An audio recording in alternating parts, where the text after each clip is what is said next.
the Southern Ocean. Hang on!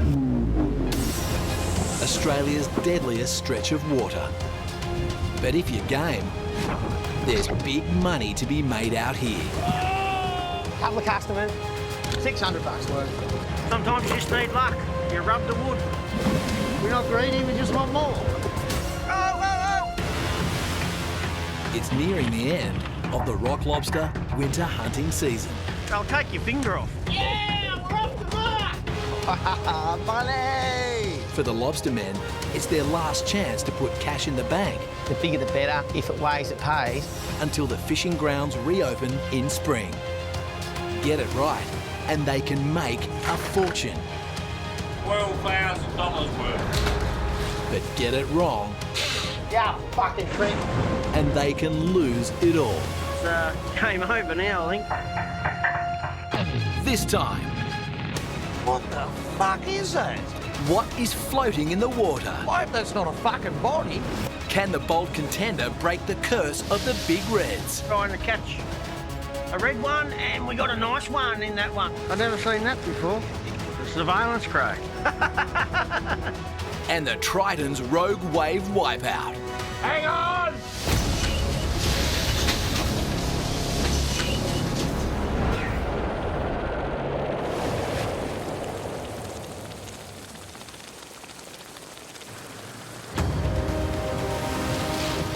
There's just 1 week left until the winter season closes. And the price of big reds has spiked to $100 a kilo. It's not very often it gets $100 a kilo, so I can't sit at home on the couch and watch the other boats go fishing. I'm just going to go, take what we get, and see how our luck pans out. This is Skipper Squizzy's third attempt at hunting for reds. His last 2 tries failed badly. He specialises in catching large quantities of brindle lobsters. That's not an option this time. The brindles at the moment are molting. That's what they do this time of year, so they shed their shells and they grow bigger for next year, so they're on the verge of being really soft at the moment, so you can't catch them, so we'll be only chasing red ones. The downside of all that and the plus side of it is if we're out at sea and we got a ton of lobsters on and the price goes up $22, well that's extra $22,000. And you go, yeah, wicked. But we had a trip in March where we had 2 ton on, the price went down $20, we lost $40,000. So that's the 2 scenarios. The bold contender is motoring to Port Davey, but it won't be the only boat out there. When the price hits $100 a kilo, the whole fleet goes out. It's going to be a heap of competition in the morning. Every man for himself.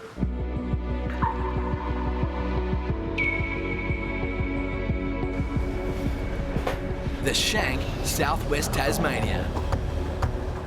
And Skipper Pete likes to find uncrowded fishing grounds. But at the pointy end of the winter run, there's no surprise he's got company. Where the bloody hell are you, Chrissy? You're up on the rocks. That's a very unusual place to park over there. I've never seen anyone lay there before. The boat is tucked away in there because the rocks are providing protection from the swell. A shitty day today. It's a very shitty day. It's supposed to turn southwest, so it's not going to get any better. So we'll go and do it. For Pete, rough seas equals opportunity. Generally, I hope that it's bad weather so that I've got to buy myself. Because generally, I'm the first one goes out. Not too bad with the double wings. It's pretty stable. Pete has to squeeze the Triton through a narrow passage between the rocks to get into open water. The rocks can slice even the sturdiest of hulls. The swell is ricocheting off the rocks, meaning the waves are hitting the boat from all angles. As you have a good old go through here, it's just broke all through behind me there nearly. You can have a mixed swell, sea from one direction and a roll from a different direction. Normal day in office. Can actually combine to make an extra bigger wave every now and then. And yeah, those are the ones you've got to watch out for. They're called rogue waves. Hang on!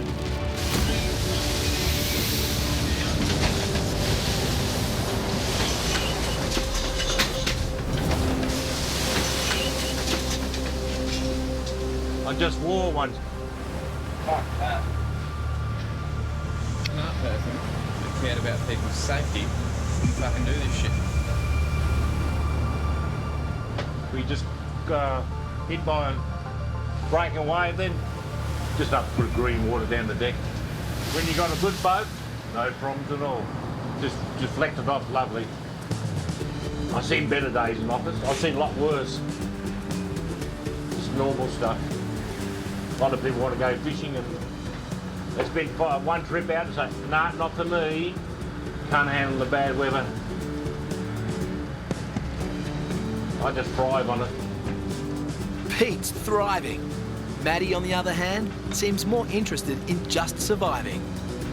I think it's fucking stupid, Dominic. The Triton has 500 lobsters in their tank. This is the last trip of the season, and hopefully we can scratch up 3/4 of a tonne, and that's around about 750 fish. Pete's got another 250 to go to hit his target.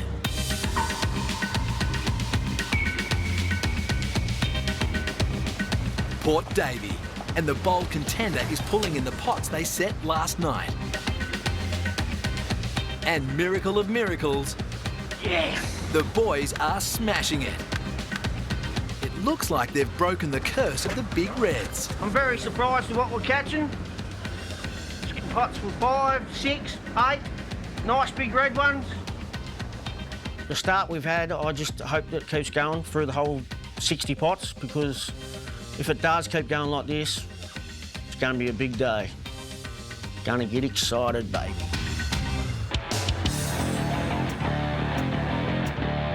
But the big reds and high prices are also drawing in the competition.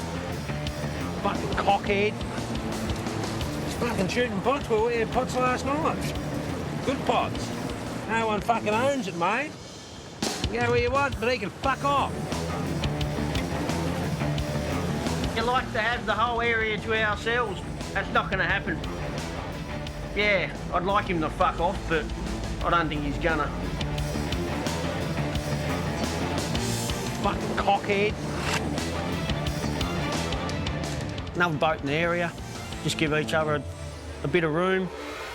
There's not much you can do about it. It's $100 a kilo. The whole fleet's out. You just got to get along. I can't be stuffed having an argument with someone. Stress levels just go through the roof, and The competition is fierce, but it seems Squizzy has found an untapped patch of reef. so I think there's a few more fish in the pots here this morning because the swell's been up for probably 2 weeks now. So the lobsters don't crawl out their holes to go for a feed. And the swell's gone back last night. And we've been lucky enough to have our pots here. And it seems to be paying off. They'll come out to have their first feed for a few weeks, I reckon. That's all 60 pots back on deck.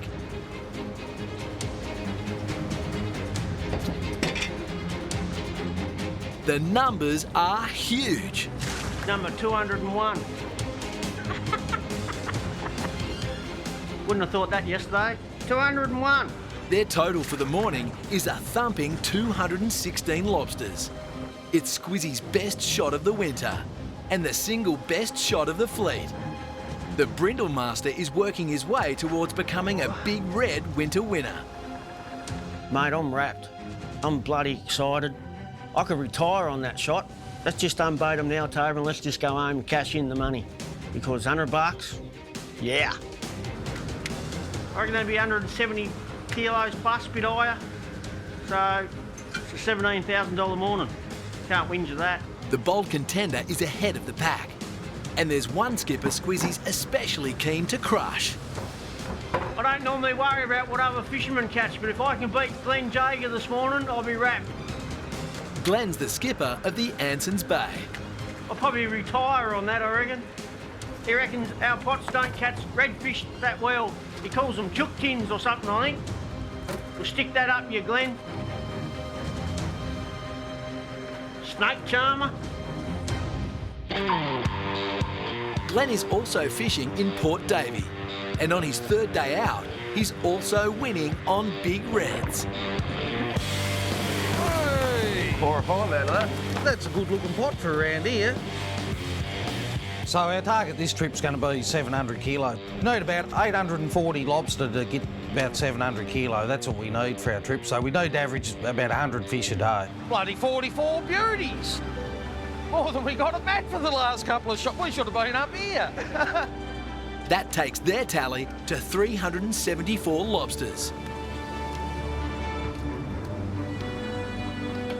We need 392 kilo. The way we've been going, we'll go very close to getting it if we keep doing about the same. Just have to wait and see. The crayfish, you know what's going to happen.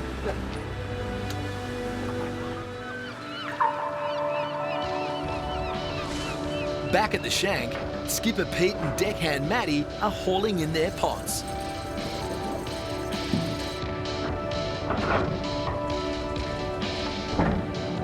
Ding ding, got our first fucking one. Hang on.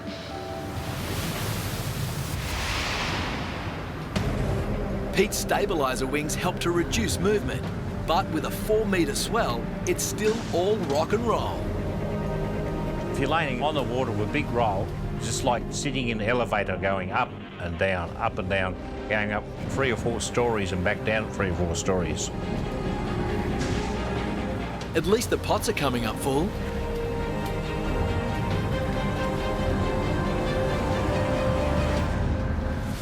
End up with 20 crays, did we? Something like that. That takes their tally to 520.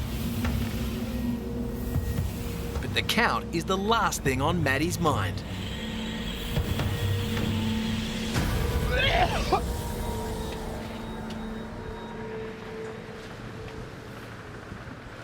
What's wrong with you? You wasn't seasick, was you? He looks a bit off. I don't know what's happened to him. Yeah. Old chunders, I think. Yeah, you'll feed the fish today. Terrible. I'm not giving him more breakfast, you only wasted. You feel better now, do you, Matty? Not having to bump it on me again? No sympathy from you then? Nah, none at all. 0.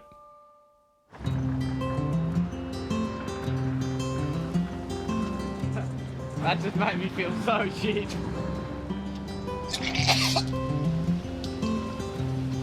Oh, they say better out than in. Might have to clean that up now.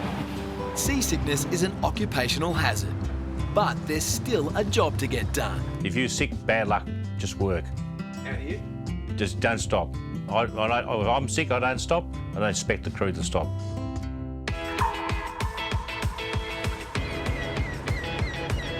Whalers Cove, and with the swell forecast to build to 4 metres overnight, the bold contender is headed to more sheltered waters.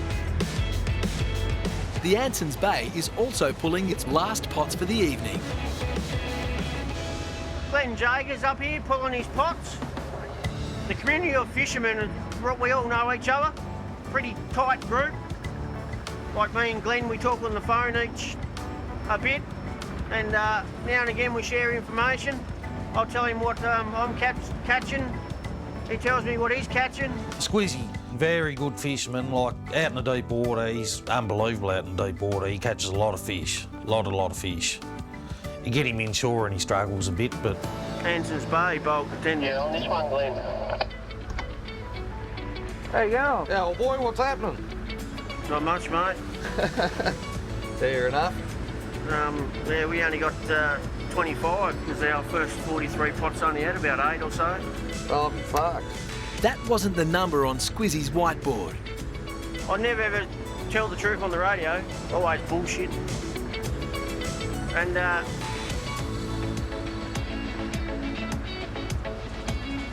yeah. He only spat out his bad shots, but that's all he ever does, Squizzy. He only spits out his bad shots. He's a good bloke, Glenn, and good fisherman, and he likes a good shit stir. Still on a high from his 216 winning shot, Squizzy has some fun in store for the Anson's Bay. Not that Glenn knows it. We're going to try and find one of his pots and put a bit of a prank on it. Me and Tabor love having a bit of fun. We have fun between each other.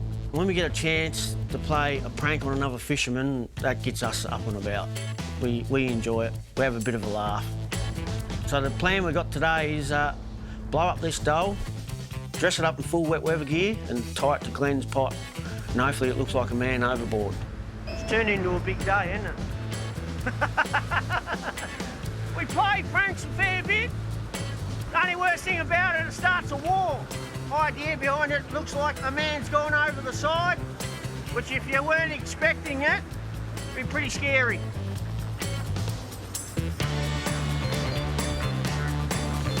Now all Squizzy has to do is find one of Glenn's pots. Just looking for one of his pots. See a pot, no? And secure the blow-up dummy to the pot rope. Here it is, no?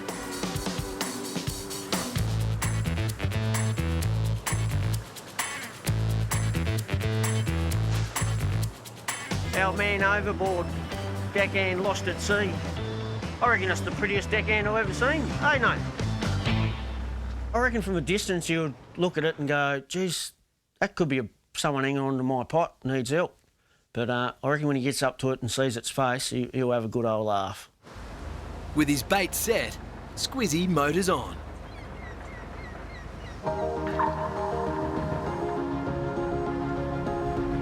Low rocky point.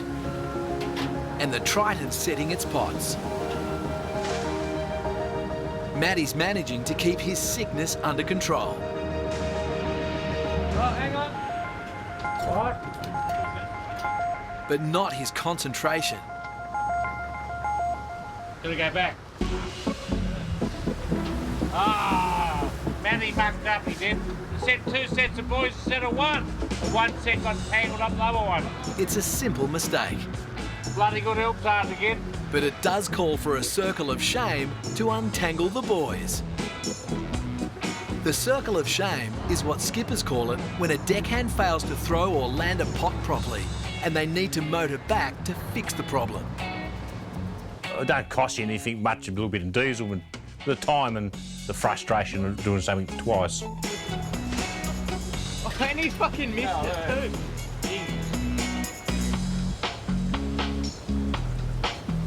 Got a hand in it. Would have lost it. Pete won't let Matty forget this mistake easily. I like bang for the buck, right? And there's no bang. Come on, pick your game up. Old Tangles, Matty Tangles. Good help start again. Matty doesn't quite see things the same way. Pete fucked up. Didn't have time, there wasn't enough rope to untangle it before I threw it. Your fault again. Fuck off. You don't employ him to bloody, for me to take the blame. You always blame the deckhand, Matty. It doesn't matter what happens, we lose a pot, Matty caused it. I don't pay money for bloody not take the blame. That's the way it goes. That's the way the big ball bounces.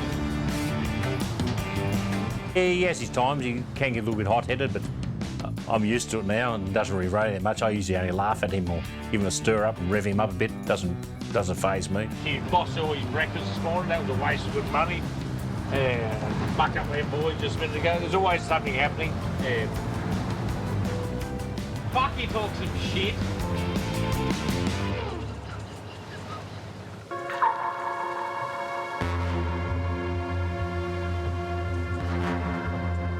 Port Davey.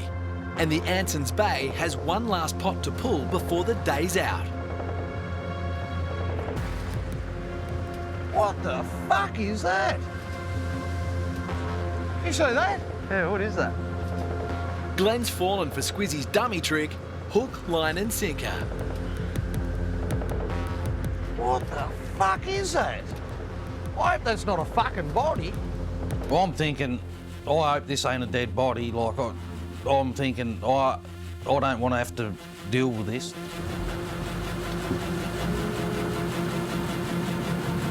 I don't know what it is. Looks like a set of fucking wet weather gear or something. Fuck, I hope it's not a body. Fucking is, isn't it?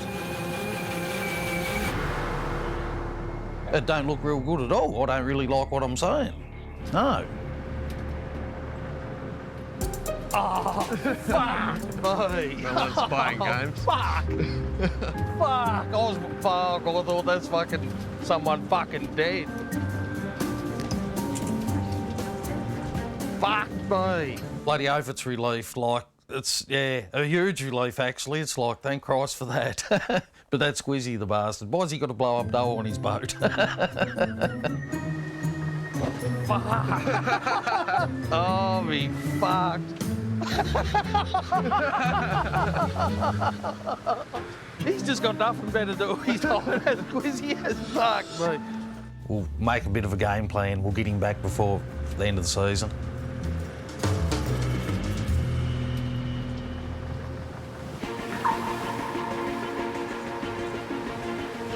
Low rocky point, and the crew of the Triton is pulling the pots they set in close to the rocks.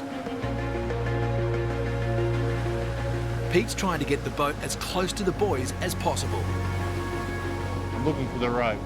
so that Matty can throw the grapple iron to hook onto the rope that attaches to the pot. But if he runs over the rope, the propeller could sever it, making it impossible to get the pot back up. We're going to the buoy, you make sure don't go in and cut the rope off. We'll get to it. Can't see the rope, man. I can see it. Which way it's going? Straight to those boys? Go that way, guys. Okay. They've spotted the rope, but Pete can't risk getting any closer. You got to be careful not going there too far. There's rocks ahead, only metres away. Sometimes you get in there, pull your pots, and the buoys are close to the shore, so you've got to throw your grapple line a long distance. You've got to be very accurate throwing your grapple line.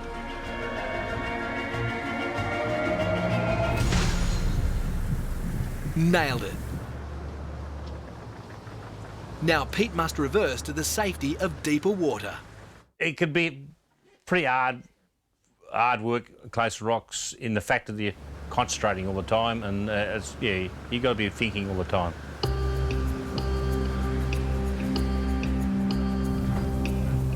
Time to see what's in the pot. Look at the little buggers. We might have one. The rest of them got heads on like mice. Oh, bugger.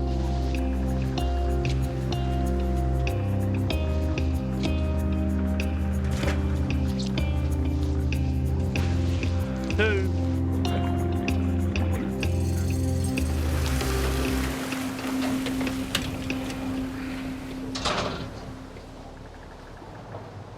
Maddie doesn't know, but I get a carer pension looking after Maddie. Don't tell him. Hilarious. He may not like Pete's jokes, but Matty appreciates his skipper's ability to find lobsters. It's what puts cash in both of their pockets. Well, I have a winner that one. Got the lovely looks customers in there.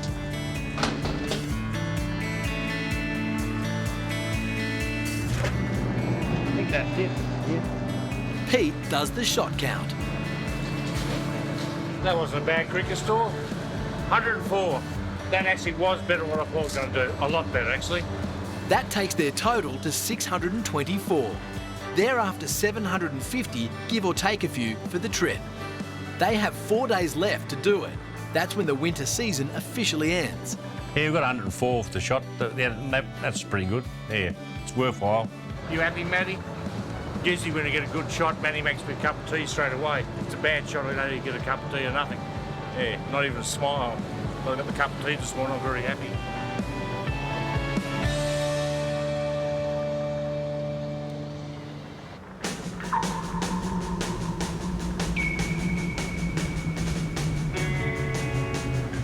Whalers Cove, and the swell is 4 metres plus. The competition's taking a breather. It's a better bet to minimise costs by taking the day off rather than battle the swell. Glenn is playing it safe.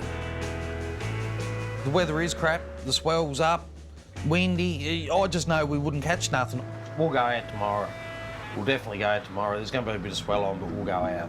So we just play the weight and go. For lobstermen, the waiting game is one of the hardest parts of the job, especially when the season is nearly over. Yeah, you get cabin fever. The boat's only 50 foot long, there's only so much you can do, so yeah, you spend a lot of time sitting around thinking and, yeah, think about family and that, yep. Back on land, Glenn's son Ryan is playing in his football grand final. Glenn uses his sat phone Come on, Ryan, Rover! to call his wife Emma for an update. Hello. How you going? No, all right. Boys aren't doing so good, though. Ah, shit. No. What's the score? I'd say they've probably got 6 goals to our 1. 6 goals to 1. Oh, shit. How's Ryan going? Yeah, no, Ryan's playing all right. He's got a bit of a sore toe, though. I think his bloody feet have grown again. Yeah. And that big toe is giving him a bit of a hard time, but all right. he's doing all right. I'd love to be there watching him playing football, especially the final. Yeah. Missed birthdays, anniversaries and special occasions. It's the price you pay when your livelihood depends on the sea and what's in it. Ah, that's no good. I was hoping you was going to give me better news than that. Yeah, I was too, but no, Anyway, can't do. I told Kept you. piling on the gold. I told you without Harry there, that's what had happened, didn't I? No, You don't kept saying it'll make you're no as bad difference. as them. Young Harry's away on holidays. He's their star player. Like he bloody hits a ball every time. Like I love watching him play. If Harry They was can in do the... it without Harry, and No. they've got to realise they can do it without Harry. And if you go around telling them they can't do it without Harry, they think the same thing. No, well they can't. One player does not make a team. No, Sandy Bay were just too big, too strong, and were better on the day. So, you know. I think Emma's quite happy for me to go fishing a lot of the times because, yeah, I'm going fishing and she pretty much says thank Christ for that because, yeah, I'm just the other big kid at home, I think, so, and getting away and cause all sorts of trouble. How you going? Never had a very good game, mate? Get me any kicks? That's just football, it's the same as fishing. You have your good days and you have your bad. Glenn's having one of those days too. No fishing means no money today. Bit frustrating, but there's not much we can do. But I'm not going to go out there and shoot pots and get bugger all neither, so and waste our time in shit weather. Been there and done it before, and you just don't catch nothing. Well, I don't anyway. 2 nautical miles off Whalers Cove, there's one skipper who isn't put off by the choppy swell. Squizzy is chancing his hand. The rest of them are just soft cocks. That's all they are, soft cocks. I think they just think they're not going to get much way how big the swell is, which is they're dead right. But we're going to go out and put fresh bait in ours and take what we get. Lobsters are harder to catch in these conditions. The swell creates turbulence underwater and the lobsters take cover. They're less likely to crawl into the pots. That is trying to catch a red one, and we got a nice one in that one. Beauty. Bonus, see? We left our pots on deck, we wouldn't have caught that nice red cray, and it's probably worth $200. Me and Tate are both the same. You rather just go out and work than sit around. One. Nice. If we go out and just earn $2.5 grand for the day, that's better than sitting in here earning nothing. If you get 200 one day and you get 20 the next, you're still ticking them over. I think out of the 30 pots so far, we've got about 20. We're just getting an odd pot, what has 3 or 4 in it. Every cray you get is one you didn't have. And at $100 a kilo, well, that's $100.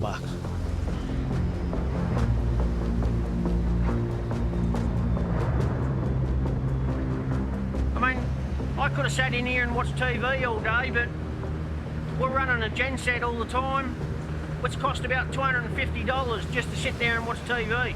They get 32 from the shot. Low numbers is better than nothing. Their total now stands at 365. There's no time to waste. They'll set the pots and scamper back to shelter.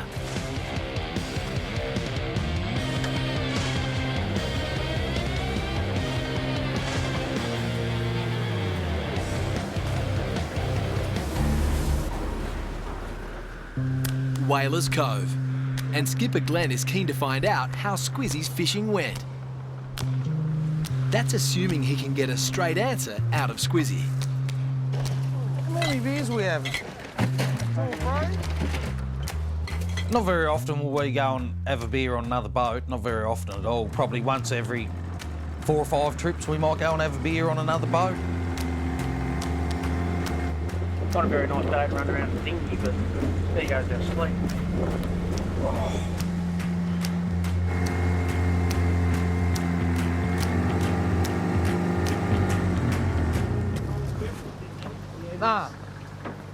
Jake, you take them past me. Yeah. Oh, yes, you got a nice and toasty in here, old boy. Oh, it's nice in here. Shouldn't have brought you over here, Jake. You want a bigger boat now. It's bloody roomy. Fucking over this. It's a good boat. Yeah. We having a beer or what? With the small talk over, it's down to business. We're over on Squizzy's boat, and I'll be onto him. I'm onto him to see what he's catching. But I don't believe Squizzy most of the time because he he tries to lead you up the garden path. That's just Squizzy's way. Was you bullshitting me or not? I think it's friendly competition. It does get nasty sometimes. I don't care what everyone else is catching. Their money don't go in my bank, so I don't give a shit what they catch. I was fucking good to beat you today, finally. 32 more than what you got. I'm happy to have a look at your board, actually. That surprised me. You're telling me the truth. I didn't believe you, but you are telling me the truth. Little does Glenn know, Squizzy has fudged his catch board. This is what it looked like earlier today. Not many people will tell the truth, mate. You're one of them. I know. You're the old man. Sometimes I think he tells me the truth, and other times he just sort of blows your way. And when he's doing real well, he gets a bit funny. He's definitely tries to protect where he works. There's no doubt about it. And I'm glad you only got 32. I thought, I hope you don't get over a fish at pot, otherwise that's going to make me look bad where you've shot them. So. Yeah. 32, probably 26 kilos, 2,600. 2,600 for the day? Yeah, just turning them over. How you stay ahead of the pack is just work hard. It's that simple. Pull lobster pots. If that winch ain't turning, you're not earning. How many kilo you reckon you got down? You're touching 300. Yeah, we're about the same. You get half ton on the stove. For August, that's not bad. Thanks for coming over, Glenn. No worries, old boy. Good to see you. No. Catch you later, mate. Roger. A new day brings a deadly new threat to the lobster fleet. The wind has turned into the south-south-east, and what that does here in Port Davey is all the freshwater start to come over here. Port Davey has 3 freshwater rivers that feed into its basin. And what that fresh water does is kills our live lobsters. They only live in salt water and we don't want fresh. So we need to get out. Bulk tender keeps its lobsters alive by pumping salt water through the bottom of the boat. It changes that water every 9 minutes, so that's 17 tonne of water changing every 9 minutes. Now, if that water is contaminated with fresh water, a whole lot of lobsters what are alive in that boat are dead, not worth 1 cent. That $100 a kilo is not worth nothing. When it gets really bad, it goes black. And that's definitely when you don't want to be in here. At Whalers Cove, there's not much movement on board the Anson's Bay. There's a bit of fresh coming in here. Everyone's up and leave. We're the last one to leave, but the safest option is to get out of here. So we don't have any fish dying. I'm feeling the effects of last night this morning. I don't feel like getting out of bed, that's for sure. I'd have to move, but we're going to have to because the fresh water's moving in.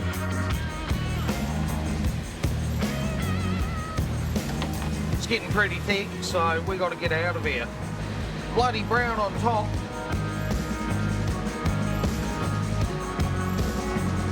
Doesn't look very nice at the moment. Bloody hope it don't, so. Glenn's load of lobsters are in good nick for now. On the plus side, the freshwater means no more waiting around for the Anson's Bay. I'm definitely keen to go fishing. Definitely keen. Glenn needs another 392 kilos to reach his target of 700. I think we're on track as long as the fish stay the same. I'm a little bit worried with the amount of boats that are about, but all we can do is try and we'll just see how it goes. Skipper Squizzy is already pulling the pots he set here yesterday. Hey! It takes a lot to get Tabor excited. Looks like something massive is trying to get out.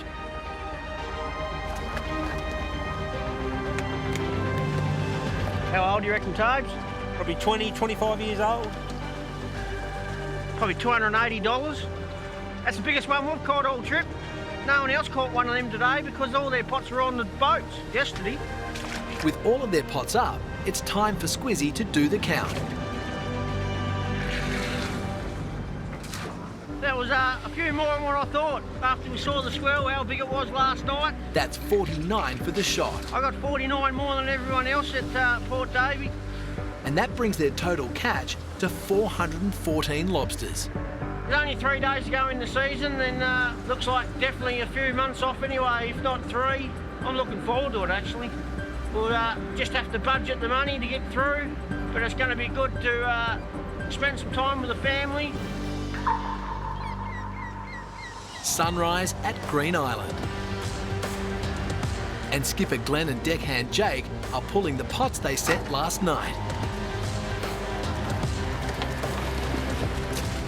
Well, there's a nice few crays in that pot. Like, that looks good. Bloody good fish. They are. What, are they all like that, are they? Pretty well. Like, you get a few big ones. You don't need to measure much.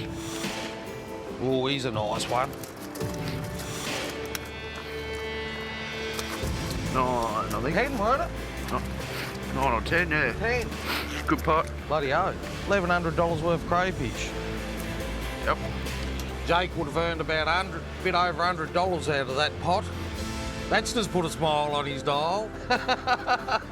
Nice reds, like, I'm bloody stoked with that. Like, you couldn't ask for anything more than that. At this time of the year, like, that's bloody good fishing. Good fishing. What have we set? 12, 13, 14, 15, 16, 17, 18. So we've got 18 pots for that many fish this morning, and I'd be happy with that for a whole shot a lot of times. After a day off, it's just what they needed. 50 lobsters from 18 pots. That takes their total to 459.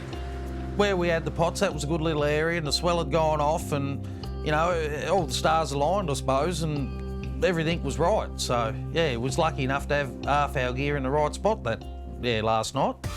With just 2 days of the winter run to go, here's what the season's tally looks like now.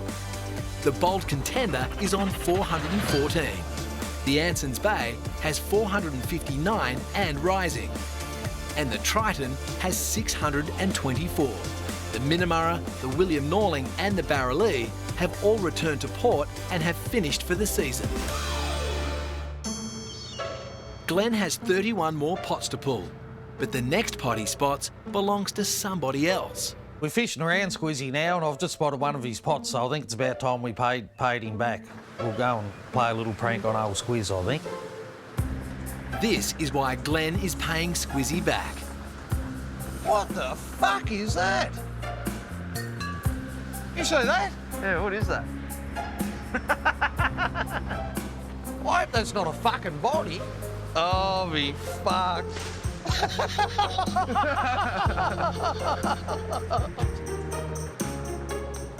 This is a no-no. We don't normally pull other people's pots, but... Squizzy's just a few kilometres away, pulling the rest of his pots. Yes. I think he's been lying to us all this time. Squizzy has been downplaying his catch rates to Glenn from the get-go. But this pot is looking healthy.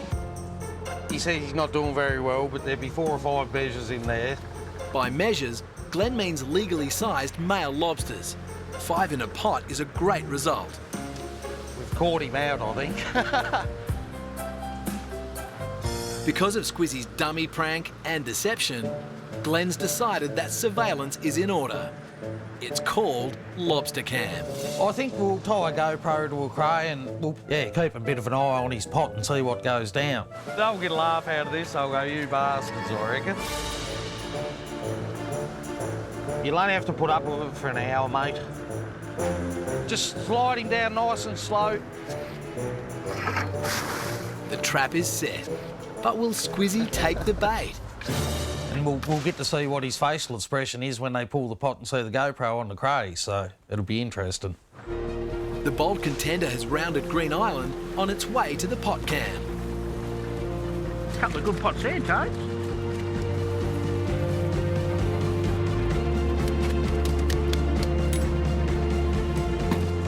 We've got 5 pots to pull. The bin nearly looks full. That rhymes. $5 to pull. The bin nearly looks full. It's been a good morning so far. Hopefully these 5 finish off strong. I reckon we're looking at mid to high 100s. That'd be good. It was worth working them couple of shitty days to get these couple of good ones at the end. Squizzy's on a high, but little does he know there's something keeping an eye on his catch from down below.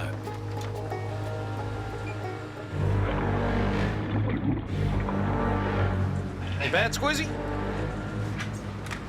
Yeah, roger.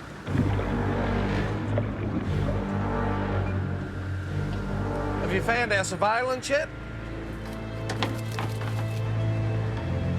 No, I don't think so. I don't know what you're talking about, if that's what you're asking me.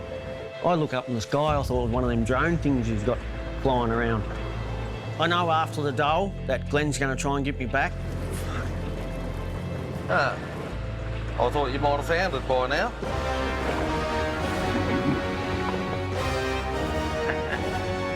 I've done something. That bugger is spying on us and I really want to know how he's doing it. Hey! Squeeze!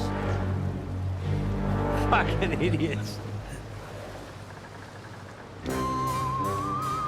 Glenn's pulled our pot and he's stuck a GoPro on a crayfish and then tied it to our pot. I think he's just been a smart ass. I've never seen that before. A surveillance cray. Exactly what he is. How many you get out of it? 3. 3 good-sized lobsters from the pot is a good result. Not that Glenn will ever know. Tell me there was nothing else in it. Ever. Not bad. You there, dickhead? That's our little surveillance we're running on you, the little joke we got going on here. How much bullshit you tell. We're keeping an eye on you. Yeah, where's the rest of them? It's the only one I got. Bullshit. Oh, we just had a quick look. Quick look? There should have been about 4 measures in it. Just part of the game. That's all it is, just part of the game. Throw him around. That's just keep him guessing. Nah. So, if there was 4 in it, you better chuck me over 4. Squizzy's telling me on the radio that there's no craze in this pot. And I'm thinking, well, he's bullshitting me again. What makes you think I bullshit you anyway? I mean, dead honest with you. And you treat me like this. I don't believe you even when you do tell the truth, Squiz. Glenn thinks I tell him bullshit all the time what we catch. Look, sometimes I do, but most of the time I tell him the truth. Actually, I nearly tell him bullshit nearly all the time, but now I've started telling him the truth all the time, so now he doesn't know whether to believe me or not. Was it really only 2 in the fucking thing or not? Yeah. Yeah, that's good strategy. That confuses the fuck out of him. Oh, well. Hey. No worries. All right, we better get into it. Well done. Pay that. 9 out of 10. Would have been 10 out of 10 if I had me size crazy, if you reckon they were in there. That was fucking definitely in there. I pulled it and I've gone fucking oath. You are telling us bullshit. That's a good part. I hope we can call that we're all square and nothing else happens. It's back to business for the bold contender. Cut that, take. Tabor has pulled the remaining pots for the shot, and it's time to count up. 140. 140 for the shot. They were nice big ones. Wrapped with that. Bloody awesome. Yep. That takes their tally to 554 for the trip. We're back in business. Next time. I don't have any hydraulics. The bold contenders all busted up with dodgy hydraulics. We're dead in the water. We are stuck. The Anson's Bay surprise cash payout at port. Yeah, sort of bit disappointing. Just chuck it out there, straight out there now. And can the Triton bring home the bacon? Come on there. There we go. You got it. With just hours to go until the season ends.